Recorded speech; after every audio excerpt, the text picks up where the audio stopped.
Bienvenidos a esta oportunidad inmobiliaria en la mismísima calle Tembleque. Se trata de una vivienda, la planta 13, con 2 ascensores, como podéis ver, a la que vamos a acceder a continuación. La puerta es una puerta acorazada, la vivienda está para actualizar, pero tenemos parqué en toda la casa. Ese sería el gran hall de entrada que da paso a la cocina. La cocina está equipada.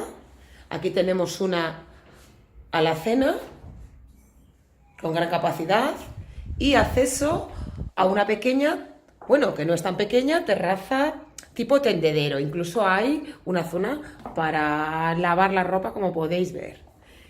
Las vistas son increíbles, toda la vivienda es exterior, muy luminosa. Aquí también tenemos un armario de almacenaje y unas vistas preciosas a la sierra, ya que tiene orientación norte y este. Vamos a continuar y aquí nos encontramos un aseo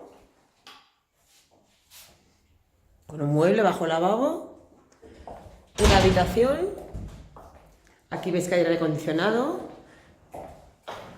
armario empotrado. Esta habitación tiene acceso a la terraza, que es una terraza muy bonita, muy grande, se puede poner mobiliario, como podéis ver, y fijaos qué vistas, totalmente despejadas, es una maravilla. Aquí por ahí podemos ver que tenemos un parking en superficie que pertenece a la vivienda, una zona jardinada con parque infantil también. Desde la terraza accedemos también al salón. Doble puerta de entrada, es amplio y muy luminoso. Se podría tirar este tabique y hacerlo más grande si se necesitase. Y aquí viene la zona de dormitorios. Segundo baño. Un baño amplio, con bañera, es un baño completo.